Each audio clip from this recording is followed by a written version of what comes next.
충격적인 일이 벌어졌습니다. 이번 하얼빈 쇼트트랙 경기 후 중국 커뮤니티에 올라온 글이 화제가 되고 있는데요. 이 여성의 발언 중국 내에서 엄청난 찬반이 갈리고 있습니다. 시작 전 구독 버튼 눌러주세요. 안녕하세요. 저는 23살 장일환입니다. 중국에서 태어나 자랐고 현재는 스포츠 경영을 전공하며 해외에서 유학 중이죠. 어릴 때부터 중국이 세계에서 가장 위대한 나라라고 믿었습니다. 중국의 경제력, 인프라, 스포츠까지 모든 면에서 다른 나라를 압도할 거라고 생각했어요. 특히 스포츠 분야에서는 올림픽마다 눈부신 성과를 거두며 성장해왔고 저는 그런 중국을 누구보다도 자랑스럽게 여겼죠. 경기장에서는 늘 중국의 깃발이 휘날렸고 수많은 메달이 쏟아졌으며 선수들은 굳건한 정신력으로 최고의 자리에 올랐어요. 중국이야말로 스포츠 강국이라고 부를 만한 나라였고 저는 그런 환경 속에서 자연스럽게 국가적 자부심을 키우며 성장했어요. 어린 시절부터 스포츠 뉴스가 나올 때마다 아버지는 자랑스럽게 신문을 펼쳐 보이곤 하셨죠. 우리나라가 얼마나 강한지, 어떻게 세계 무대를 지배하고 있는지 말씀하실 때마다 저는 뿌듯했어요. 중국의 스포츠 정책은 체계적이었고 어린 선수들을 엄격하게 훈련시켜 최고의 경기력을 끌어냈어요. 국가는 스포츠를 단순한 신체 활동이 아니라 국가 경쟁력의 상징으로 여겼고 이런 분위기 속에서 저 역시 중국이 스포츠 세계를 주도한다고 믿어 의심치 않았죠. 특히 한국과의 경기에서는 감정이 더욱 격해졌어요. 두 나라가 경쟁하는 모습을 볼 때면 가슴이 두근거리고 중국이 승리할 때마다 온몸이 짜릿했어요. 한국 선수들이 좋은 성적을 거두면 인정할 수 없다는 생각이 먼저 들었고 설령 패배하더라도 우리는 곧 다시 이길 거라고 확신했죠. 그러다 스포츠 경영을 공부하기 위해 해외로 유학을 오면서 뭔가 이상하다는 걸 느끼기 시작했습니다. 처음에는 여전히 중국의 스포츠 강국 이미지를 당연하게 받아들였어요. 중국이 강한 건 당연한 거고 다른 나라 선수들이 중국을 이기기 위해 얼마나 많은 노력을 해야 하는지 알기에 자부심도 컸어요. 그런데 외국인 친구들과 이야기를 나누면서 점점 생각이 많아졌어요. 중국 스포츠에 대한 친구들의 시선은 제가 기대했던 것과는 전혀 달랐어요. 친구들은 중국의 경기 운영 방식에 대해 의문을 제기했고 심지어 공정하지 않다고까지 말했어요. 저는 이해가 가질 않았죠. 괜한 질투심에 중국을 깎아내리나 싶기도 했습니다. 그런데 친구들의 말을 듣다 보니 의문점이 하나 둘 생기기 시작했어요. 중국이 귀화 선수들을 적극적으로 활용하는 것이 과연 실력이라고 할 수 있느냐고, 외국에서 뛰어난 선수들을 데려와 중국 대표로 출전시키는 것이 스포츠 정신에 맞느냐고 하더라고요. 그러면서 린샤오진 선수 얘기를 했어요. 저는 린샤오진 선수 영입에 대해 정말 문제될 게 없다고 생각했습니다. 친구들과 이야기를 나누면서도 그 입장은 변함이 없었죠. 글로벌 시대에 국적 이동이 뭐가 그리 대수라고 이렇게들 논란이 되는지 이해가 되지 않았습니다. 하지만 친구들은 이러한 제 의견에 강하게 반대했습니다. 자체적으로 선수를 육성하는 게 아니라 외국에서 데려오는 건 진정한 스포츠 정신이 아니라고 지적했죠. 하지만 전 이런 생각이 너무 구시대적이라고 보았습니다. 지금은 전 세계가 하나로 연결된 시대니까요. 친구들은 계속해서 중국이 승리를 위해서라면 수단과 방법을 가리지 않는다고 비판했습니다. 특히 쇼트트랙이 한국의 전통적인 강세 종목이라 그런지 이런 선수 영입을 더 예민하게 받아들이는 것 같았죠. 하지만 저는 오히려 그래서 더 이해가 됐습니다. 중국도 당연히 경쟁력을 높이고 싶을 테니까요. 규정상 문제없는 영입을 가지고 이렇게까지 논란이 되는 것이 이해되지 않았습니다. 스포츠는 결국 경쟁이고 그 안에서 허용되는 모든 방법을 동원하는 건 당연하다고 생각했죠. 더구나 린샤오진 선수도 자발적인 선택을 한 것이었습니다. 더 나은 환경과 기회를 찾아 중국을 선택한 건데 그게 뭐가 문제가 될지 의문이었습니다. 오히려 선수 개인의 자유로운 선택을 존중해줘야 한다고 보았죠. 사실 스포츠에서 이런 선수 영입은 이제 자연스러운 현상이 됐고 빅토르 안처럼 국적을 바꾼 선수들도 많았죠. 그걸 꼭 부정적으로만 볼 필요는 없다고 봤습니다. 하지만 스포츠 경영을 전공으로 공부하기 시작하면서 경기 운영 방식, 선수들의 육성 시스템, 외국인 선수 영입 과정 등 스포츠 강국이라는 이름 아래 당연하게 받아들였던 요소들이 점점 다른 각도로 보이기 시작했죠. 중국이 정말 스포츠 강국이 맞는 건가 하는 의문이 피어오르기 시작했습니다. 그 결정적인 원인이 된 사건이 하나 있었죠. 그 당시 저를 가장 거슬리게 하는 사람이 한 명 생겼어요. 같은 스포츠 경영 전공을 듣는 한국인 남학생 이름은 김도현이죠. 처음에는 별다른 관심도 없었어요. 그저 같은 강의를 듣고 같은 전공을 공부하는 학생일 뿐이라고 생각했어요. 하지만 시간이 지나면서 도현이는 저에게 있어서 결코 무시할 수 없는 존재가 되었어요. 팀 프로젝트가 있을 때마다 도현이와 저는 끝없이 부딪혔어요. 교수님도 우리 둘을 보면 한숨부터 쉬었습니다. 또 저 둘이야? 라며 지친 듯 말할 정도였죠. 학과 친구들도 이제는 익숙해졌는지 이번에도 싸우겠네라며 구경하는 게 일상이 되었어요. 우리가 한 팀이 되면 반드시 격렬한 논쟁이 벌어졌고 서로의 의견을 절대 양보하지 않았어요. 당연히 저는 중국이야말로 세계 최고의 스포츠 강국이라고 믿고 있었어요. 올림픽에서 거둔 성과나 선수들의 실력, 국가적인 지원까지 모든 면에서 중국이 앞선다고 생각했죠. 하지만 도현이는 절대 인정하려 들지 않았어요. 도현이는 한국이 스포츠에서 이룩한 업적을 강조하며 중국보다 공정한 스포츠 문화를 가지고 있다고 주장했어요. 그렇게 우리는 만나기만 하면 끝없는 논쟁을 벌였어요. 특히 쇼트트랙 이야기가 나오면 상황은 더욱 심각해졌어요. 저는 중국이 쇼트트랙을 지배하고 있다고 말했어요. 올림픽에서 수많은 금메달을 따냈고 중국 선수들은 기술적으로나 전략적으로 최고 수준이라고 믿었어요. 하지만 도현이는 비웃으며 반박했어요. 중국이 심판 없이는 경기에서 승리하기 어렵다는 거였어요. 저는 그 말이 너무 화가 났어요. 그 역시 한국도 편파 판정을 받은 적이 있지 않냐며 반격했지만 도현이는 적어도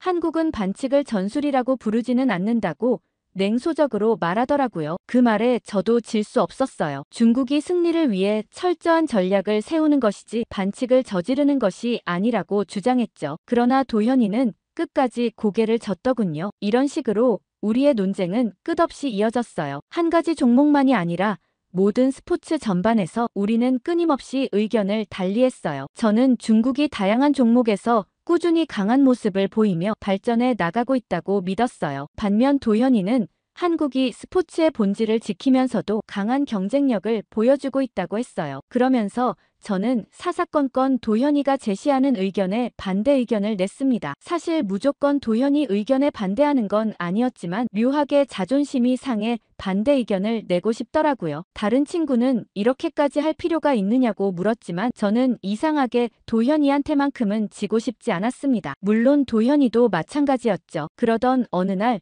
2025년 토리노 동계대학 경기대회가 열리는 날 저는 학과 친구들과 함께 쇼트트랙 경기를 관람하기로 했습니다. 경기장에 갈 수는 없었지만 모두 기숙사 공용 라운지에 모여 대형 스크린을 통해 실시간으로 경기를 시청했죠. 모두 스포츠 관련 전공을 하는 학생들이라 그런지 다들 관심이 어마어마했습니다. 물론 도현이도 함께 있었어요. 저는 당연히 중국 대표팀을 응원했고 한국과의 경기에서는 더욱 승리를 갈망했어요. 도현이 코를 납작하게 만들어주고 싶었죠. 중국은 쇼트트랙 강국이었고 이번 대회에서도 당연히 우승할 거라고 믿었어요. 하지만 도현이와 친구들은 한국이 이길 거라고 확신하고 있더라고요. 도현이는 경기 시작 전부터 자신만만한 태도를 보였어요. 이번에도 한국이 이길 거야. 김길리가 출전하는데 결과는 뻔하지 않아?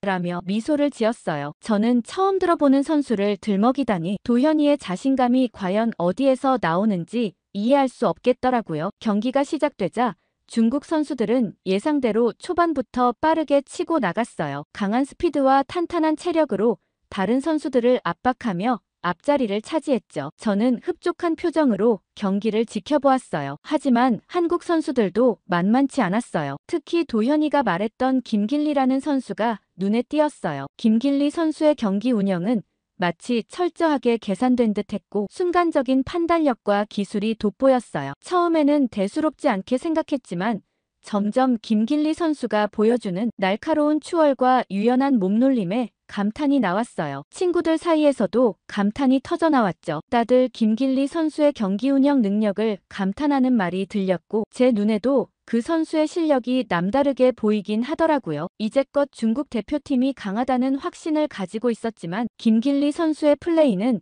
단순한 기술이 아니라 완벽한 경기 운영 능력을 보여주고 있었어요. 경기가 후반으로 접어들면서 예상치 못한 상황이 벌어졌어요. 중국 선수들이 여전히 선두를 유지하고 있었지만 김길리는 조금씩 거리를 좁혀가고 있었어요. 저는 속으로 설마 따라잡히겠어? 라고 생각했죠. 하지만 김길리 선수는 놀라운 스퍼트를 보이며 차례차례 선수들을 추월하기 시작했어요. 무엇보다 김길리 선수의 움직임에는 군더더기가 없었고 상대 선수들의 빈틈을 정확하게 노리는 능력이 돋보였어요. 가장 놀라웠던 건 몸싸움이 벌어지는 상황에서도 전혀 흔들리지 않고 침착하게 자신의 페이스를 유지하는 모습이었어요. 보통 쇼트트랙에서는 치열한 몸싸움이 필연적인데 김길리는 상대 선수와 충돌하지 않으면서도 완벽하게 추월해 나갔어요. 그리고 결국 마지막 코너에서 압도적인 스퍼트를 보여주며 역전승을 거뒀어요. 저는 순간 아무 말도 할 수 없었어요. 경기가 끝나고 친구들은 모두 흥분한 상태였어요. 오늘은 한국이 완전히 전략에서 앞섰다는 말이 들렸어요. 도현이는 의기양양한 표정으로 저를 쳐다보더라고요. 한국 선수들은 클래스가 다르다며 자랑스러워하던데 사실 저는 부정할 수 없었어요. 김길리 선수의 플레이는 완벽했고 그 선수가 승리한 것은 단순한 운이 아니라 실력이었어요. 그때 저는 처음으로 한국 선수들의 실력을 인정할 수밖에 없다고 생각했어요. 당연히 중국이 졌다는 사실이 불편했고 익숙하지 않은 감정이 밀려왔어요. 그런데도 김길리 선수의 플레이를 떠올릴 때마다 김길리 선수가 보여준 경기 운영과 태도는 계속 제 머릿속을 맴돌았어요. 어쩌면 이때까지 저는 중국 입장에서 해설된 경기만을 봐왔던 걸지도 모른다는 생각이 들었어요. 외국 중계진과 편견 없는 친구들 사이에서 보게 된 한국과의 경기는 제가 이제껏 봐왔던 경기와는 차원이 달랐죠. 그날 밤 다시 침대에 누워 오늘 경기에 대한 영상들을 찾아보기 시작했고 그러다 우연히 김길리 선수의 인터뷰를 보게 되었어요. 저는 그 인터뷰를 보고 정말 충격에 빠졌죠. 김길리 선수는 승리에 대한 질문을 받자 이기려고 한 게 아니라 제 경기를 했을 뿐이라고 얘기하더라고요. 저는 믿기지 않았어요. 중국에서는 승리가 곧 정의였거든요. 이기는 것이 최우선이고 그 과정에서 무엇을 해야 하든 중요하지 않다고 배워왔어요. 하지만 김길리 선수는 전혀 다른 태도를 보였어요. 김길리는 단순히 승리를 목표로 한 것이 아니라 자신의 경기를 펼치는 것 자체를 중요하게 여겼어요. 저는 그 말이 쉽게 이해되지 않았지만 한편으로는 그것이야말로 진정한 스포츠 정신이 아닐까 하는 의문이 들었어요. 중국에서는 철저한 전략과 훈련을 통해 승리를 만들어내는 것이 당연한 가치였어요. 하지만 김길리 선수는 자신이 할 수 있는 최선을 다하고 그 결과를 자연스럽게 받아들이는 모습을 보였습니다. 반면 중국 커뮤니티에서는 한국 선수를 비난하는 글들이 쇄도했죠. 저는 그 모습을 보며 스포츠의 본질이 무엇인지 다시 생각하게 되었어요. 단순히 금메달을 따는 것만이 중요한 게 아닐 수도 있겠다는 생각이 들기 시작했습니다. 그로부터 얼마 후 교내 체육대회가 열렸습니다. 학과 학생들은 모두 들뜬 분위기였어요. 특히 이번 대회에서 가장 기대를 모았던 종목 중 하나가 혼성 배구 경기였죠. 혼성으로 다 같이 할 수 있는 운동을 하면 좋겠다는 학생회의 제안으로 만들어진 경기였어요. 모두들 교양으로 배구 수업을 들었기 때문에 기본기는 다들 잡혀 있었거든요. 저는 사실 운동신경이 좋지 않아 별로 관심이 없었지만 학과 전원이 참여하는 경기였기에 어쩔 수 없이 출전해야 했습니다. 그런데 팀 명단이 발표되자마자 제 기분은 더욱 복잡해졌어요. 도현이와 같은 팀이 되었거든요. 평소에도 사사건건 부딪히던 도현이와 한 팀이라니 저는 그 순간부터 이 경기가 순탄치 않을 거라는 예감이 들었어요. 친구들은 명단을 보고 이 팀이 과연 무사히 끝날지 궁금하다는 듯 웃었죠. 경기가 시작되기 전부터 친구들은 제가 패스를 제대로 받아줄 수 있을지 걱정스럽다는 듯한 태도를 보였어요. 사실 저는 운동신경이 좋은 편은 아니었거든요. 반대로 친구들은 운동신경이 좋은 도현이가 같은 팀이라니 우리 팀은 무조건 이겼다며 좋아하더라고요. 그런데 의외의 일이 벌어졌습니다. 도현이가 친구들에게 이기는 것보다 즐겁게 하는 게 더 중요한 거 아니냐고 하더라고요. 잘 못하는 친구들도 어쨌든 즐겁게 참여할 수 있도록 배려해주자고 얘기했어요. 그 말을 듣고 나서 기분이 묘했죠. 저를 감싸주는 건가 싶은 생각이 들었습니다. 이때까지 라이벌이면서 왜 갑자기 감싸주는 건지 의아했죠. 아무튼 그 덕분인지 친구들도 제 기분을 신경 쓰기 시작한 것 같았어요. 그러다 결국 결정적인 순간이 왔어요. 상대팀의 강한 스파이크가 날아왔고 저는 어쩔 줄을 몰랐습니다. 그때 도현이가 제 방향으로 뛰어들었어요. 우리는 서로 부딪혀 중심을 잃었고 공은 손끝을 스치며 그대로 바닥에 떨어졌죠. 실점을 당한 순간 경기장은 순간적으로 정적에 휩싸였어요. 그리고 이어진 건 친구들의 탄식이었습니다. 도현이가 당연히 공을 받을 텐데 제가 왜 어물쩡거렸는지 비난하더라고요. 그런데 저는 분명히 느꼈어요. 도현이는 제가 공에 부딪힐까 와준 것 같았어요. 아마 도현이가 오지 않았다면 저는 그 공을 맞고 그대로 쓰러졌을지도 모르겠다는 생각이 들었죠. 저는 도현이에게 조용히 고맙다고 얘기했고 도현이는 그저 제 어깨를 툭툭 쳐줄 뿐이었어요. 그리고 사기가 떨어진 친구들을 향해 더 잘해보자고 웃으면서 분위기를 끌어올렸죠. 도현이의 말 한마디에 친구들의 반응이 다시 달라졌습니다. 그리고 저도 좀 더 잘해보고 싶다는 생각이 들었죠. 그렇게 경기가 후반으로 접어들면서 조금씩 호흡이 맞아가기 시작했어요. 여전히 완벽한 호흡을 자랑할 수는 없었지만 적어도 같은 목표를 향해 뛰고 있다는 느낌은 들었어요. 그리고 경기 막바지 마지막 결정적인 순간이 왔어요. 상대팀이 강한 스파이크를 시도했고 이번엔 저와 도현이가 동시에 움직였어요. 하지만 이번에는 제가 제대로 위치를 잡고 있었고 충돌하지 않고 공을 받아냈어요. 친구들도 놀란 듯 박수를 치며 드디어 제대로 호흡이 맞아간다고 말했어요. 저는 순간 뿌듯한 감정을 느꼈어요. 경기는 점점 끝을 향해 달려가고 있었어요. 점수 차이는 거의 없었고 어느 팀이든 마지막 몇 점을 어떻게 가져가느냐에 따라 승패가 갈릴 상황이었죠. 저는 코트 위에서 긴장감을 느끼며 상대팀의 공격을 막을 준비를 하고 있었어요. 그러던 순간 상대팀의 강한 스파이크가 날아왔어요. 저는 본능적으로 몸을 던져 공을 막으려 했지만 착지하는 과정에서 균형을 잃었어요. 발목이 틀리는 느낌이 들었고 순간적인 통증이 몰려왔습니다. 숨이 턱 막히는 듯한 고통에 몸을 일으키기가 힘들었어요. 주변이 순간 정적에 휩싸였고 친구들이 당황한 듯 저를 바라봤죠. 중국 친구들이 다가오며 괜찮냐고 물었어요. 하지만 그들의 표정을 보니 걱정보다는 경기가 계속될 수 있을지가 더 중요해 보였어요. 그들은 제가 다시 뛸 수 있는지를 물었고 곧바로 다음 플레이를 준비해야 한다는 분위기였어요. 저는 친구들의 반응이 당연하다고 생각했어요. 중국에서 스포츠는 승리가 최우선이었고 부상도 이겨내야 할 하나의 과정일 뿐이었죠. 그러니 저도 어떻게든 다시 일어나야 한다고 생각했어요. 이를 악물고 일어서려고 했지만 발목이 말을 듣지 않았습니다. 그때 가장 먼저 제 곁으로 뛰어온 사람은 도현이었어요. 도현이는 당황한 표정으로 저를 부축하며 걸을 수 있냐고 물었어요. 저는 경기가 진행 중이니 신경 쓰지 말라고 말하고 싶었어요. 하지만 그의 표정이 너무나 진지했죠. 도현이는 지금 경기가 중요한 게 아니라 제가 다친 게 먼저라고 했어요. 저는 순간적으로 멈칫했어요. 그런 말을 들을 거라고는 생각하지 못했거든요. 중국에서는 승리를 위해 모든 걸 희생해야 한다고 배웠어요. 하지만 도현이는 지금 경기가 중요하냐면서 얼마나 어떻게 다친 건지 알려달라고 했죠. 저는 그 말이 머릿속에서 떠나지 않았어요. 주변에서는 경기 진행 여부를 두고 웅성거리고 있었어요. 중국 친구들은 저를 부축해 벤치로 데려가려 했지만 여전히 승부에 신경을 쓰는 눈치였어요. 대체 선수가 없어 제가 빠지면 상대팀보다 한 명 더 작게 경기를 해야 했거든요. 그러나 도현이는 거기에 전혀 개의치 않는 눈빛이었습니다. 그러면서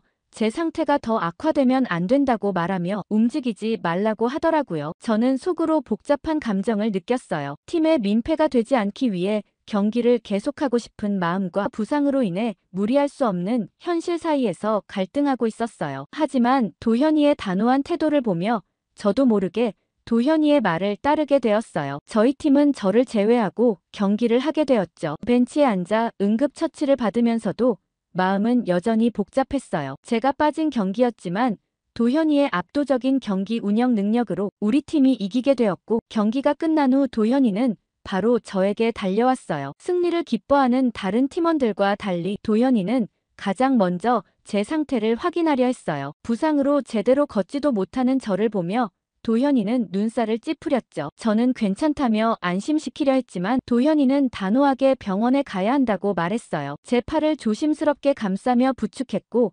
가까운 병원으로 향했죠. 길을 가면서도 저는 머릿속이 복잡했어요. 다리에 집중하려 했지만 옆에서 저를 신경 써주는 도현이가 계속 신경 쓰였죠. 평소라면 서로 티격태격할 법한 사이인데 지금의 도현이는 너무 조용하고 진지했습니다. 그는 한 번도 불평하지 않고 제 걸음에 맞춰 걸었고 혹여나 넘어질까 조심스럽게 이끌었어요. 저는 어색함을 느꼈죠. 도현이가 이 정도로 다정하게 행동하는 모습은 처음이었습니다. 하지만 이상하게도 싫지 않았어요. 아니, 오히려 이런 배려가 낯설지만 따뜻하게 느껴졌죠. 병원에 도착했을 때 도현이는 자연스럽게 접수 창구로 가서 상황을 설명했습니다. 저는 그 모습을 지켜보며 묘한 감정을 느꼈어요. 이제껏 도현이는 제가 반드시 이기고 싶은 라이벌이었는데 지금은 너무나 달랐어요. 제가 스파이크에 맞을까 저를 향해 몸을 던져줬고 제가 다치자마자 저를 걱정하며 경기를 지켜보게 했어요. 게다가 병원까지 데리고 와줬죠. 제 가까운 어느 친구들보다 더 제 옆에서 도움을 주는 사람이었습니다. 저를 본 의사 선생님은 염좌 진단을 내렸고 몇 주 동안 안정을 취해야 한다고 했어요. 저는 가벼운 상태인 줄 알았는데 생각보다 심각하더라고요. 다음 결승 경기에 참여할 수 없다는 것이 속상했어요. 하지만 도현이는 담담한 표정으로 병원 문을 나서며 저를 다시 부축했습니다. 기숙사로 돌아오는 길, 둘 사이의 공기는 여전히 조용했지만 어색하지는 않았어요. 도현이는 먼저 입을 열어 괜찮냐고 물었죠. 저는 애써 괜찮다고 했지만 그 말이 얼마나 설득력이 없었는지 저 스스로도 알 수 있었습니다. 도현이는 별다른 말 없이 제 보폭에 맞춰 걸었어요. 그렇게 걸으며 저는 생각했죠. 왜 도현이가 이렇게까지 신경 써주는 것일까 했습니다. 우리가 그저 경쟁자로서 엮인 관계였다면 굳이 여기까지 함께하지 않았을 거예요. 하지만 그는 끝까지 저를 챙겼죠. 기숙사 앞에 도착했을 때 도현이는 마지막까지 저를 부축한 뒤 괜찮으면 이제 들어가 쉬라고 했습니다. 저는 멈칫하며 그를 바라봤어요. 평소 같았으면 고맙다는 말 대신 뻔뻔하게 넘겼겠지만 지금만큼은 제대로 전하고 싶었죠. 저는 고맙다고 말했고 도현이는 미소를 지으며 당연하다는 듯 고개를 끄덕였습니다. 그리곤 이겨서 다행인데 결승전에도 빠지게 돼서 어떡하냐고 했고 도현이는 신경 쓰지 말라고 했어요. 자기 스파이크 실력 모르냐며 무조건 우리 팀이 이긴다고 했죠. 저도 도현이에게 미소로 대답했고 방으로 돌아와 침대에 몸을 기댔어요. 머릿속은 복잡했지만 피곤한 몸이 금세 무거워졌죠. 누군가를 단순한 경쟁자로만 봤던 저였는데 그가 보여준 배려와 진심은 쉽게 무시할 수 없었어요. 시간이 지나면서 저는 도현이의 행동을 곱씹어 보았죠. 단순히 친절하게 대해준 걸까? 그게 아니면 뭔가 다른 게 있는 걸까 하는 생각까지 들었습니다. 그리고 어쨌든 오늘 가장 저를 챙겨줬던 사람이라는 생각이 들자 이상하게도 가슴이 따뜻해졌어요. 그리고 저는 이 변화가 싫지 않았습니다. 그리고 결승전 날 학교 체육관에서 경기가 펼쳐지고 있었어요. 저는 관중석에서 경기를 지켜보며 불안한 마음을 감출 수 없었죠. 상대팀에는 중국 선수들이 많았고 그 중에서도 특히 경기 방식이 더럽기로 유명한 친구들이 포함되어 있었습니다. 이전 경기에서도 몸싸움을 과하게 하거나 반칙을 교묘하게 피하는 모습을 여러 번 보았기에 오늘 경기가 결코 쉽지 않을 거라는 걸 알고 있었어요. 하지만 가장 큰 걱정은 우리 팀이었죠. 저는 부상으로 출전하지 못했고 그로 인해 팀원들이 한 명 부족한 상태였습니다. 도현이는 그런 분위기를 이겨내려는 듯 팀원들의 사기를 끌어올리고 있었어요. 그는 경기 시작 전부터 자신감 있는 표정으로 팀원들에게 힘을 불어넣었죠. 모두가 최선을 다할 수 있도록 독려하고 있었습니다. 경기가 시작되자 예상했던 대로 상대팀은 과격한 플레이를 펼쳤어요. 특히 블로킹을 할 때 네트를 건드리는 반칙을 여러 차례 범했죠. 심판도 이를 여러 번 지적하며 경고를 주었습니다. 중국 선수들은 이를 인정하지 않고 강하게 항의했어요. 심판이 계속 흔들리는 모습을 보이자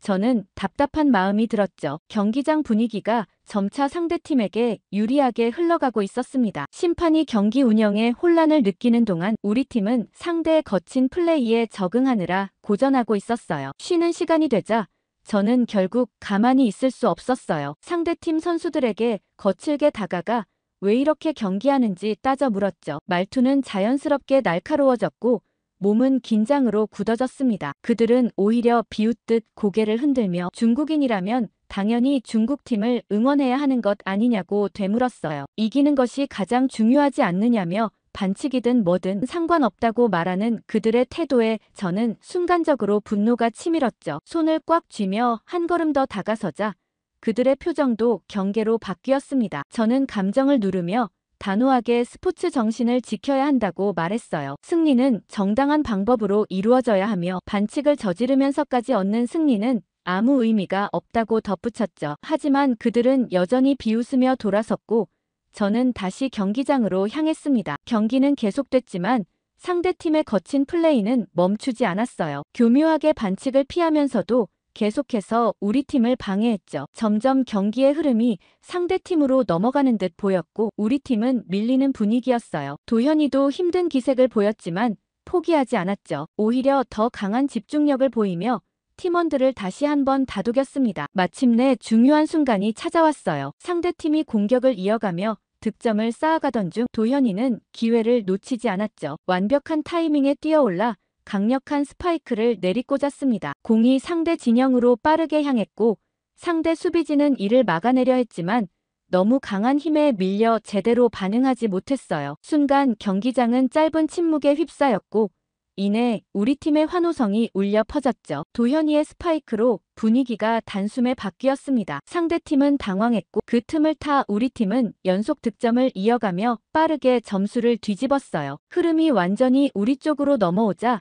상대팀은 흔들리기 시작했죠. 결국 마지막 순간까지 집중력을 유지한 우리 팀이 승리를 거머쥐었습니다. 경기가 끝나고 모두가 환호하며 기쁨을 나누는 가운데 도현이는 저를 찾아왔어요. 그는 잠시 숨을 고르더니 아까 상대팀에게 한마디 해줘서 고맙다고 말했죠. 저는 당연하다는 듯 미소를 지었습니다. 그리곤 저도 모르게 그를 향해 손을 뻗었어요. 제 행동에 저도 놀라 멈칫했지만 이내 도현이도 웃으며 가볍게 하이파이브를 했죠. 순간 찌릿한 느낌이 들었습니다. 저는 그 속에서 따뜻한 감정을 느꼈죠. 경기장에서의 흥분과 기쁨을 넘어 한 걸음 더 성장한 기분이 들었습니다. 그로부터 한참 뒤 하얼빈에서 열린 쇼트트랙 경기가 시작되는 날 저는 기숙사 거실에 모여있는 친구들과 함께 경기를 관람하기로 했어요. 모두들 오랜만에 펼쳐지는 큰 경기에 들떠 있었죠. 도현이도 조용히 자리를 잡고 자연스럽게 저와 나란히 앉았습니다. 경기가 시작되기 전 친구들은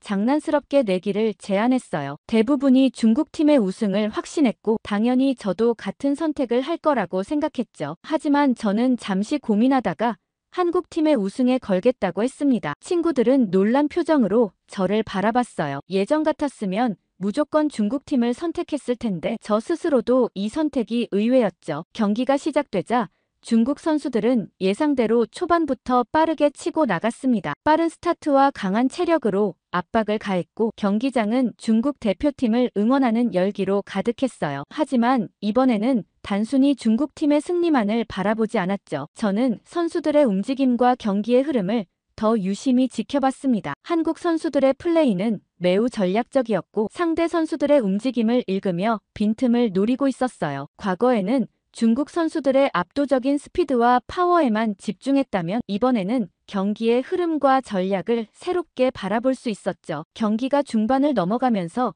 중국팀이 선두를 유지하고 있었지만 한국 대표 선수도 꾸준히 페이스를 조절하며 기회를 엿보고 있었습니다. 저는 점점 한국 선수들의 움직임에 몰입하게 되었어요. 특히 한국 선수들은 몸싸움을 피하며 정정당당한 경기 운영을 이어갔죠. 보통 쇼트트랙 경기에서는 몸싸움이 치열하게 펼쳐지는데 한국 선수들은 기술과 전략으로 경기를 풀어나가고 있었습니다. 그런 모습을 보면서 저는 이전과는 다른 감정을 느꼈어요. 중국팀을 응원해야 한다는 압박이 사라지고 경기 자체를 즐기고 있는 저를 발견했죠. 그리고 마침내 경기의 클라이맥스가 다가왔습니다. 중국 선수가 마지막 바퀴까지 선두를 유지했지만 한국 선수는 마지막 순간까지 침착함을 잃지 않았어요. 상대의 작은 실수를 놓치지 않고 빈틈을 파고들었고 결승선을 앞두고 놀라운 속도로 추월에 성공했죠. 경기장을 가득 메운 중국 관중들은 일제히 탄식을 내뱉었습니다. 저는 그 순간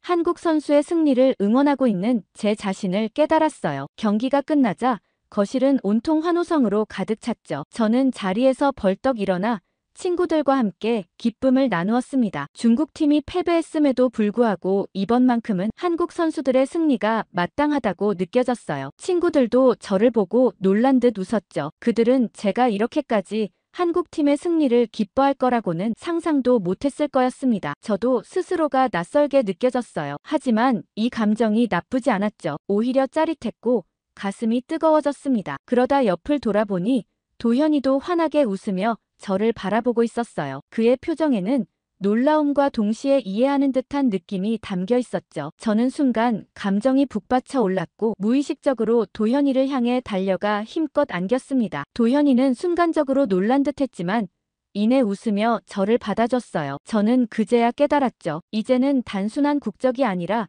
스포츠의 본질을 바라보고 있다는 걸 말입니다. 승리보다 중요한 것이 있다는 도현이의 말이 이제야 온전히 와닿았어요. 그렇게 우리는 서로를 향해 웃으며 진정한 스포츠 정신이 무엇인지 온몸으로 느끼고 있었죠. 이 순간이 우리 모두에게 특별한 기억으로 남을 거라는 걸 확신했습니다. 피파에서 티켓도 늘려주지. 브라질 선수도 귀화했지. 3,000명 원정 응원까지 갔는데도 탈락 위기라고. 한국 진짜 해도 너무하네. 한국의 어느 가정집에서 유튜브로 중국 반응을 보고 있는 중국 여성이 있습니다. 오늘은 그 여성이 보내온 사연인데요. 한국과 중국의 축구 경기를 관람한 후 어떤 얘기를 보내왔는지 한번 들어보겠습니다. 안녕하세요. 저는 3년 전 한국 남자와 결혼해 한국 서울에 살고 있는 중국 여자입니다. 저희 남편과는 영국의 한 대학교 연구실에서 만났고 결혼 후에는 한국에 정착해서 살고 있어요. 아무튼 어제 한국 분들이라면 다들 중국과의 월드컵 예선 경기를 보셨겠죠? 저는 축구에 관심이 없지만 워낙 축구에 열성적인 저희 남편 때문에 저도 덩달아 경기를 같이 봤는데 저희 남편은 경기 끝나고도 새벽 2시가 넘어서야 잤어요. 왜냐고요? 경기 후에도 온갖 스포츠 기사와 유튜브를 다 보고 나서야 잠에 들었거든요. 하도 옆에서 꼼지락거리는 바람에 저도 잠을 다 설쳤어요. 결국은 저도 잠을 다 깨서 할 일도 없고 메일을 한번 써볼까 싶어 컴퓨터 앞에 앉았어요. 아마 저희 남편은 제가 사연을 보내는 걸 모를 텐데 사실 유튜브에 경기하고 나면 외국인 반응, 중국 반응 이런 거 막 올라오잖아요. 저희 남편은 진짜 다 찾아보거든요. 근데 생각해보면 저도 외국인이니 제 의견도 중국인 반응이지 않을까 싶어서 평소 제가 갖고 있던 생각들을 한번 써보게 되었어요. 사실 한국과 축구 경기를 할 때마다 중국에서는 말도 안 되게 의견이 반반으로 갈려요. 부러워 죽겠다는 의견이 있는 반면 한국에 대한 적개심으로 분노에 가득 찬 사람들이 있죠. 그런데 중국도 받아들일 부분은 받아들여야 좀 발전이 있지 않겠어요? 사실 저는 축구에 대해 이렇다 얘기할 자격이 없을 정도로 축구 경기에는 관심이 없었어요. 룰도 잘 몰랐거든요. 그런데 남편과 연애하면서 저도 약간은 달라질 수밖에 없었죠. 왜냐면 저희 남편은 축구에 미쳐있는 축구광이거든요. 예전 한국의 박지성 선수가 맨유에 입단했던 시절부터 맨유의 모든 경기를 다 챙겨봤다는데 남편은 새벽이건 말건 자다 일어나서도 축구를 볼 정도로 열성 팬이에요. 손흥민 선수가 프리미어리그 진출하고 나선 이제 토트넘 경기까지 챙겨보고 있죠. 심지어 일주일에 2번씩 풋살을 하는 데다가 퇴근하고 쉴 때는 축구 게임까지 하고 있어요. 저는 이렇게 축구에 미쳐버린 사람을 본 적이 없는데 혹시 저희 남편보다 더 심한 사람도 있나요? 아무튼 남편은 얼마 전 한국 대표팀이 싱가포르와 경기에서 7대 0으로 이겨버린 날 정말 미친 사람처럼 하루 종일 흥에 취해 있었어요. 반면 2월에 있었던 카타르 아시안컵에서 요르단과 경기를 했을 때는 하루 종일 화가 나 있었거든요. 축구협회부터 클린스만 그리고 탁구 사건까지 사실 하루가 아니라 그 주 내내 화가 가득했죠. 선수 개개인의 실력은 좋았지만 하나의 팀으로서 전술이 없고 조직력이 없어서 한국 축구는 이제 망했다고 했죠. 그런데 이번 싱가포르 전에서 남편이 개인적으로 굉장히 좋아하던 주민규 선수가 드디어 빛을 발했다고 정말 기뻐하더라고요. 인간 승리나 다름없다면서 K리그 득점 왕이었지만 그간 국가대표에 차출되지 못해 남편이 늘 아쉬워하던 선수였는데 한 골을 넣은 데다 어시스트까지 3골을 이끌어내 팀의 완승에 기여를 많이 했다고 신이 났던 거였죠. 잔뜩 신난 남편은 그날 유튜브에 나온 하이라이트부터 시작해서 해외 반응까지 모든 영상을 다 찾아봤죠. 남편이 옆에서 내내 그런 것만 보고 있으니 축구에 관심 없는 저도 궁금해서 뭘 그렇게 재밌게 보나 하고 유튜브 영상을 돌려봤어요. 그런데 제 알고리즘에 뜬 영상을 보고 무척 당황했어요. 제 알고리즘에 싱가포르와 중국 경기에 대한 내용이 떴거든요. 사실 저는 남편을 만나기 전까지만 해도 나 중국인인데 뭐 어쩌라고 라는 마인드가 솔직히 있었어요. 중국이야 인구도 많고 땅도 넓고 우리끼리 충분히 잘 먹고 잘 살 수 있는 나라라고 생각했었습니다. 아시는 분들도 있겠지만 중국에선 구글이나 유튜브, 트위터 같은 미국에서 만들어진 사이트를 접속할 수가 없어요. 그래서 중국인들은 오로지 중국에서 만들어진 어플만 사용해요. 중국인들은 해외에서 다른 나라가 어떻게 지내고 세계 정세가 어떻게 되는지 알지 못한 채 우물안 개구리처럼 중국 정부의 검열을 거친 글만 볼 수 있었죠. 그런데 남편을 만나고 나서 저는 세상이 달라졌습니다. 우리 중국 사람들이 하는 행동이나 생각들이 얼마나 부끄러운 것들이 많았는지 알게 됐거든요. 남편을 만나지 않고 계속 그대로 살았더라면 얼마나 끔찍했을까 한 번씩 오싹하기도 해요. 남편은 어딜 가나 한국인이라는 걸 자랑스럽게 밝히지만 저는 어디 가서 중국인이라고 말할 때면 정말 부끄러운 적이 한두 번이 아니에요. 솔직히 쪽팔려서 중국 영상들도 잘 안 보는 편이죠. 그런데 싱가포르와의 경기에서 중국 사람들이 했던 행동들을 보고 한숨이 푹푹 나왔습니다. 싱가포르 하면 워낙 깨끗한 나라로 유명한데 거기 경기장을 중국인들이 아주 엉망을 만들어 놨더라고요. 싱가포르의 어떤 청소부가 진짜 일 그만두고 싶다며 하소연하는 영상을 보는데 얼굴이 시뻘개졌습니다. 중국인이 사용했던 자리는 그야말로 쓰레기 더미였죠. 그런데 비교하며 보여주는 한국인 관중석의 쓰레기도 만만치 않아서 어라 싶었죠. 사실 알고 봤더니 한국인 관중석에서 나온 쓰레기들은 직접 관중들이 모아 차곡차곡 쌓아 쓰레기통에 담아둔 거라 한 곳에 있어서 많아 보였을 뿐 정리가 깔끔하게 된 것들이었어요. 어쩜 한국 사람들은 사용한 뒷자리를 정말 깔끔하게 다 치워뒀더라고요. 반면 중국인들은 자리부터 의자까지 쓰레기 더미가 되어버렸는데 쓰레기통에 제대로 담긴 쓰레기는 하나도 없었죠. 제 얼굴에 침 뱉기 같아 영상을 확 꺼버렸어요. 그런데 옆에서 한참 유튜브 영상을 보고 있던 남편의 심기를 거스른 한 컨텐츠가 있었습니다. 그 영상은 중국 반응이 나와 있는 영상이었는데 중국인들이 한국의 대규모 원정 응원단을 꾸려 어떻게든 한국팀이 경기에 집중하지 못하도록 회방을 놓을 거란 영상이었죠. 거친 중국 선수들의 플레이에 정신없는 중국 응원단이 합세해서 최대한 한국 선수들의 사기를 꺾어보자는 내용이었습니다. 사실 그것 가지고 한국 선수들이 영향이나 받을까 싶었지만 선수들을 워낙 사랑하는 저희 남편은 그런 것조차 참을 수 없다고 했어요. 사실 남편은 안 그래도 다른 사건 때문에 중국 경기는 무조건 칼퇴하고 볼 거라고 꼭 이겨야 된다고 이를 부득부득 갈고 있었거든요. 바로 손준호 선수 때문이죠. 중국 공안에 무려 319일 동안 붙잡혀 있었던 선수가 있거든요. 처음엔 승부 조작과 관련한 참고인 신분으로 조사를 받다가 강제 구금되었는데 중국에선 전혀 혐의를 밝히지 못한 데다 심지어 변호사 접견도 거부했죠. 한국의 수사 과정을 알리지도 않았으며 이건 인질 외교라는 말도 있었습니다. 아무튼 그 일 때문에 남편은 이번 축구 경기로라도 복수를 해줘야 한다고 했죠. 사실 중국에선 중국인을 대상으로 이런 말도 안 되는 수사가 일어나는 경우가 간혹 있는데 이젠 하다못해 외국인인 한국 선수까지 이렇게 대하다니 정말 기겁을 했습니다. 그렇게 하루 이틀 날짜가 지나고 경기 전날 중국에 있는 남동생과 안부 전화를 하고 있을 때였어요. 동생과 한참 얘기를 하다가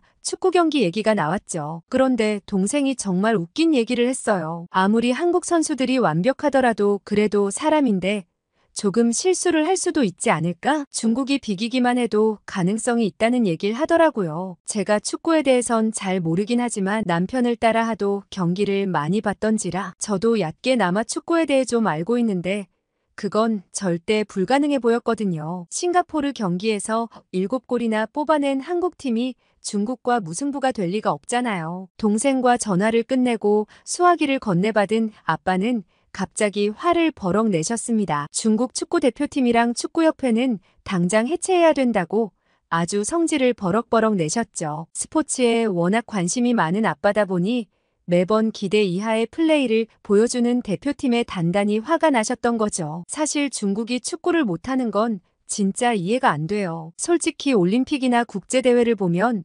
중국 선수들이 잘할 가능성이 좀 높다고 생각하는데, 왜냐면 그 14억 인구 중에 잘하는 사람을 고르고 골라 국가대표를 시켜놓은 건데 못하는 게 이상하잖아요. 일단 표본이 많으니까요. 그래서 중국이 올림픽 경기에서도 스케이팅이나 탁구 같은 종목은 금메달을 따곤 하는데 왜 이렇게 축구나 야구는 못하는지 미스터리란 말이죠. 한국은 중국보다 땅도 작은데 축구에선 손흥민, 황희찬, 김민재, 조규성 선수처럼 뛰어난 스타 플레이어들이 많고, 야구에선 김하성, 배지환, 이정우 선수들도 메이저리그에서 경기를 하잖아요. 특히 김하성 선수는 요새 아예 커리어 하이를 찍으며 한국인 최다 홈런을 눈앞에 두고 있다고 하더라고요. 제가 또 야구에 대해 이 정도 알고 있는 이유는 저희 시아버지가 야구 광팬이셔서 저랑 통화만 하시면 야구 얘기를 쭉 늘어놓으시거든요. 시아버지와 재밌게 통화하기 위해 제가 따로 야구 경기 규칙도 공부하고 야구 선수들도 외운 덕에 이젠 아버님 장단을 잘 맞춰 통화도 할 수 있어요. 아무튼 시아버지는 특히 김하성 선수를 정말 좋아하시는데 아주 예뻐 죽으려고 하세요. 그러면 한국만 이렇게 뛰어나냐 생각해보면 또 아니거든요. 바로 옆에 일본도 리버풀의 엔도 선수와 아스날의 토미야스 선수가 있고, 야구엔 괴물 선수 오타니가 있잖아요. 물론 오타니는 논외로 빼두고 일본 선수들은 한국 선수들에 비할 바가 안 되긴 해요. 한국 선수들은 그 나라에서 인정을 받는 걸 넘어서 현지 팬들의 엄청난 사랑을 함께 받고 있잖아요. 그게 정말 어려운 건데 그걸 가능하게 하는 한국 선수들이 정말 대단하고 부러워요. 그런데 도대체 왜 중국에는 이런 레전드 선수가 없는지 답답할 지경이에요. 아빠는 딱 손흥민 한 명만 우리 팀이었으면 소원이 없겠다는 말을 달고 사세요. 그래서 제가 손흥민 한 명 온다고 뭐가 달라지냐며 다른 한국 선수들이 같이 받쳐줘야지. 축구는 팀플레이잖아요 라고 얘기했더니 아빠 대답이 정말 인상 깊었어요. 아빠는 손흥민 선수처럼 조국을 향해 자기 모든 걸 다 바쳐 열정적으로 하는 선수가 어디 있는 줄 아냐며 그런 선수 한 명이 온 팀의 사기를 올리는 거라고 했습니다. 물론 실력도 굉장히 중요한 요소지만 운동 경기에는 분위기나 흐름도 굉장히 중요한데 손흥민 선수가 한국 대표팀에 미치는 영향력은 어마어마하다고 했죠. 정말 몇십 년에 한 번 나올까 말까 한 선수라고 했습니다. 아무튼 아빠는 이번 축구도 중국이 질게 뻔하다며 아예 안 볼 예정이라고 하셨죠. 사실 아빠가 옛날부터 중국 경기를 안 본 게 아니었는데 결정적으로 그만 시청하신 건 작년 국경절 경기 때문이었어요. 10월 1일은 중국 최대 기념일인 국경절인데 작년 10월 1일 한국과 중국이 축구 경기를 하게 되었죠. 그 경기는 항저우 아시안게임 축구 8강전이었고 아빠는 국경절이고 홈 경기인데 설마 지겠냐며 직접 응원도 가셨죠. 그때 중국 관중이 5만 명이나 모여 경기를 응원하고 있었는데 전반전이 시작하자마자 관중석은 찬물을 끼얹은 듯한 분위기였어요. 18분 만에 골이 터졌거든요. 심지어 얼마 지나지 않아 35분 추가 골이 터졌고 국경절 항저우 스타디움은 초상집이나 다름없었습니다. 아빠는 그래도 홈구장 어드밴티지도 있고 이 특별한 날 비기기야 하겠지 싶어 끝까지 경기장을 지키셨지만 결과는 처참했었죠. 그 이후로 아빠는 중국 축구하면 학을 떼며 아예 경기를 찾아보지도 않으시는데 이번 경기도 볼 거 뭐 있냐며 100% 진다고 하셨죠. 그렇게 아빠와 통화를 마무리하고 드디어 경기 당일 남편은 점심시간부터 제게 급하게 전화를 한 통 했습니다. 저녁에 치킨을 꼭 예약해둬야 한다며 나중에 시키면 못 먹는다고 미리 예약해두라는 거 있죠? 이것도 참 한국 살면서 놀랐던 문화 중 하나예요. 한국 사람들은 축구 경기 보는 날 꼭 치킨을 시켜 먹더라고요. 그래서 저희 동네는 5시 정도만 돼도 이미 치킨집이 주문 마감을 걸어놓는 일도 많고 픽업만 받는 경우도 있어요. 배달로 받으려면 2~3시간을 기다려야 해서 깜빡하고 못 시킨 날은 포기한 적도 있을 지경이죠. 아무튼 저는 이런 진풍경을 보면서 한국 사람들의 응원 문화가 대단하다고 느꼈습니다. 한국 경기만 있다 하면 모두들 TV 앞에 모여 한마음으로 응원하잖아요. 특히 한국 사람들은 선수들에 대해 비난할 때는 비난하면서도 조금만 잘해도 엄청 기뻐하며 응원을 하는 걸 볼 수 있었어요. 진정한 애정이 담긴 비난이라는 걸 알 수 있었죠. 이렇게 온 국민이 애정을 가지고 지켜보는데 국가대표 선수들이 더 잘할 수밖에 없겠다는 생각이 들었습니다. 중국과 경기 날 남편은 퇴근하며 제가 일찍부터 주문해 놓은 치킨을 들고 와 경기를 보기 시작했습니다. 초반엔 중국의 거친 플레이에 남편이 얼마나 화가 났는지 몰라요. 혹시나 선수들이 다칠까 노심초사했죠. 게다가 손흥민 선수가 공을 잡을 때마다 중국 응원단이 야유를 보내는 바람에 분노했지만 손흥민 선수의 과감한 도발에 박수를 보냈습니다. 손흥민 선수는 중국 응원단 앞으로 다가가 손가락 3개를 딱 들어올리더라고요. 지난 경기에서 한국이 3대 0으로 이겼던 걸 기억하라는 거였죠. 정말 멋있었습니다. 이번에 피파에서 북중미 월드컵부터 참가국 수를 48개국으로 확대하고 아시아 배정 티켓도 8.5장으로 늘린 게 암암리의 중국과 인도 때문이란 말이 있어요. 솔직히 인도는 빼고서라도 중국의 14억 인구를 확보하면 어마어마한 스폰을 받을 수 있기 때문이죠. 대회 규정까지 바꿔 늘려줘도 탈락할 위기였으니 온갖 술수를 다 쓰고 있었죠. 그런데 저는 한국 선수들을 보고 굉장히 의아했습니다. 사실 국가대표 경기는 명예직이라 볼 수 있고 혹시나 거친 플레이에 부상이라도 당하면 큰일이잖아요. 그런데도 불구하고 전혀 몸살이지 않고 최선을 다해 플레이하는 모습이 인상적이었습니다. 다른 나라 선수들과 한국 선수들의 차이점은 여기에 있었어요. 매 순간 경기 하나하나에 최선을 다한다는 점이었죠. 가끔 경기를 하다 보면 너무 쉬운 상대를 만나거나 혹은 이미 승부가 예상되어 있어 결과가 뻔히 보이는 것 같은 그런 경기가 있잖아요. 그럴 때도 한국 선수들은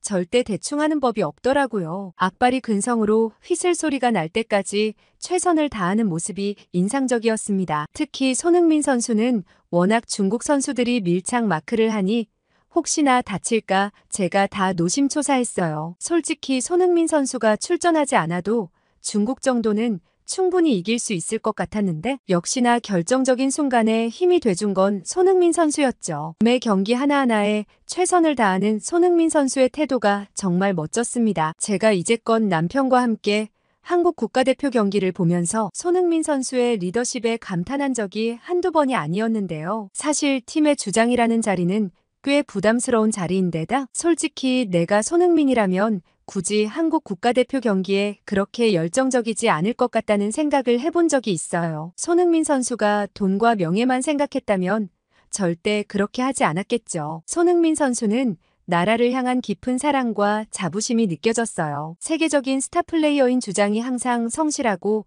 예의 바른 데다가 매 경기 최선을 다하는 마음으로 팀을 이끌고 있으니 함께 뛰는 다른 선수들도 절대 대충대충 할 수가 없다는 생각이 들어요. 그래서 가끔 손흥민 선수가 경기 끝나고 눈물을 흘릴 때면 제가 다 속상했어요. 그런데 제가 손흥민 선수가 진짜 세상에 둘도 없는 레전드 선수라고 느낀 계기는 따로 있어요. 바로 인터뷰를 할 때죠. 말을 어찌나 예쁘게 하는지 놀랍더라고요. 솔직히 그 정도면 좀 거만하게 나와도 실력이 받쳐주니 그럴만하지 싶은데 인터뷰마다 겸손하게 동료들을 띄워주는 모습, 그리고 시청해주는 한국 국민들에 대한 감사한 마음을 전하는 진지한 언행에 감명받았습니다. 그런데 이런 모습을 보고 정말 한심한 생각을 하는 중국인도 있었어요. 손흥민 선수가 겸손한 척 연기를 한다는 얘기도 있고 경기에 지고 눈물을 흘릴 땐 너무 마음이 약해 빠졌다고 비난하는 몹쓸 의견도 있었죠. 아니 일단 그게 연기라는 게 말이 안 돼요. 손흥민 선수가 주목받은 지는 꽤 오래되었고 이렇게 오랫동안 연기를 하고 있을 순 없는 거 아닐까요? 그리고 그 오랜 선수 생활 동안 구설수에 오른 적이 한 번도 없다는 것만 봐도 인성이 바른 선수라는 걸 너무 잘 알 수 있어요. 그리고 전 손흥민 선수의 눈물에 덩달아 감격했는데 그걸 보고 마음이 약해 빠졌다고 하는 중국인들이 이해가 안 갔습니다. 아마 국가대표로서 갖는 나라를 향한 깊은 애정을 알 리가 없다고 생각했어요. 이게 참 중국과 한국의 결정적인 차이가 아닐까 싶어요. 중국인들이 나라에 대한 애정이 있었다면 절대 어디 나가서 그런 부끄러운 행동을 못했을 거라 생각해요. 그런데 남편을 비롯한 한국 사람들은 일단 기본 예의범절이 몸에 배어 있는 데다가 혹시나 자신의 행동이 다른 한국인들에게 누가 될까봐 굉장히 조심하는 것 같더라고요. 이건 한국의 학교나 가정에서 따로 가르치는 건지 궁금했습니다. 아무튼 저는 손흥민 선수에게 큰 감명을 받고서는 점점 매력에 빠지게 되었어요. 처음엔 키 크고 영어도 잘하고 축구를 잘하네 생각했는데 얼굴도 잘생겨 보이고 목소리까지 멋있어 보였죠. 저도 나중에 아들을 낳으면 꼭 이런 아이로 키우고 싶은 생각도 들어서 한 번은 제가 손흥민 선수에 대해 찾아본 적도 있어요. 그런데 정말 놀라운 점을 한 가지 발견했습니다. 손흥민 선수에게는 정말 훌륭한 아버지가 계셨어요. 손흥민 선수가 이렇게 책임감이 뛰어나고 애국심이 가득한 건 아버지의 영향 덕분인지 한국 교육의 영향 때문인지 궁금했습니다. 남편은 한국인이라면 다 그렇다며 그런 두리뭉술한 대답을 하는 거 아니겠어요? 그러면서 한국인은 한국인만 느끼는 그런 벅차오르는 게 있다며 중국은 그런 거 없냐고 했습니다. 저는 도대체 그게 뭔지 잘 모르겠더라고요. 그런데 제가 만나본 한국 사람들 대부분은 다들 한국 사람인 것에 굉장한 자부심을 느꼈습니다. 물론 그런 자부심으로 따지면 중국 사람도 그렇긴 하지만 중국인들은 결정적인 순간에 자기만 생각하는 이기적인 태도가 있는 반면 한국인은 절대 그렇지 않았어요. 오히려 위기에 더 강한 느낌이었죠. 한국에 대해 이런저런 불만을 얘기하고 불평할 때도 있었지만 국가적인 위기 상황이 생길 때 나라를 위해 선뜻 발벗고 나서기도 하고 쓴소리를 하며 적극 나서 위기를 타개하려는 태도가 있달까요? 일본이랑 비교해보자면 일본은 엄청 거드름 피우는 걸 잘하는 것 같아요. 뭐든 할 수 있다고 자기 잘한다고 막 떠벌리고 다니지만 막상 결과가 안 좋으면 핑계를 대기 바쁘잖아요. 특히 남 탓하고 자기는 쏙 빠지려고 하는 특징이 있는 것 같아요. 그러나 한국 사람들은 절대 나서서 자기 잘한다고 자랑하는 걸 본 적이 없는 것 같아요. 특히 같이 일하는 한국 사람들을 보면 이번 프로젝트 자신 없다, 망했다는 말을 입에 달고 사는데 결과를 보면 항상 제일 잘했거든요. 또 하나도 준비 못했다고 하면서 정작 빈틈없이 완벽한 결과를 보기도 해요. 그럴 때마다 처음엔 정말 얄밉다고 느껴질 정도였죠. 왜 준비를 열심히 했고 스스로 잘하면서 겉으로는 티를 안 낼까 싶었어요. 그런데 한국 생활을 3년 하고 나니 이제야 어느 정도 감이 오더라고요. 한국 사람들은 겸손해서 정말 자기가 죽을 만큼 최선을 다해서 노력했더라도 그걸 드러내지 않으려고 하고 혹시나 더 열심히 노력한 다른 사람이 있을 수도 있으니 자신의 업적을 떠벌리지 않는다는 걸요. 매사 겸손한 태도로 성실하게 업무를 보니 늘 한국 사람들의 결과물은 최고인데다 모두 함께 일하고 싶어 하죠. 처음엔 어떻게든 저도 한국 동료를 이겨보려 부득부득 노력했었어요. 그런데 아무리 해도 한국인들의 그 센스는 절대 따라갈 수가 없더라고요. 처음엔 남편에게 조언을 구하기도 하고 스트레스도 정말 많이 받았어요. 저도 딱 못난 중국 사람들처럼 한국 사람들에게 도움을 받는 게 좀 자존심 상하더라고요. 그런데 지금은 달라졌습니다. 제 한계를 스스로 인정하고 도움이 필요한 부분은 도와달라고 말하고 있어요. 그러니 제 결과물도 한층 좋아졌고 일할 때 스트레스도 많이 줄었습니다. 또 정말 특이한 게 한국 사람들은 도와주는 걸 정말 좋아하는 것 같았어요. 자기 일로 분명 바쁠 텐데도 제가 도움을 요청하면 오히려 저보다 더 적극적으로 나서 의견을 내줄 때가 많았거든요. 이런 태도를 보고 저의 못난 태도를 많이 반성하게 되었죠. 우리 중국 사람들도 이젠 중국 축구의 벽을 깨닫고 뛰어난 선수를 많이 배출한 한국의 시스템을 좀 배웠으면 좋겠습니다. 마지막으로 이번 북중미 월드컵에서는 손흥민 선수가 절대 울지 않고 기쁨의 환호성을 지르는 결과를 볼 수 있었으면 좋겠습니다. 나라를 대표해 뛰는 건 몸 하나 바쳐도 부족하다고 생각하는 멋진 손흥민 선수를 비롯한 한국 국가대표 선수들에게 꼭 좋은 결과가 있길 바랄게요. 오늘 사연 어떻게 들으셨나요? 역시 월드클래스 손흥민 선수에 대한 생각은 나라를 불문하고 한마음인 것 같다는 뿌듯한 생각이 들었습니다. 손흥민 보유국이라는 가슴 벅찬 감동을 느끼며 북중미 월드컵에서 캡틴이 만족할 만한 성과를 거두었으면 좋겠네요. 시청해주신 분들은 이번 북중미 월드컵 결과를 어떻게 예상하시는지 댓글로 많이 남겨주세요. 이상 감동 필름이었습니다.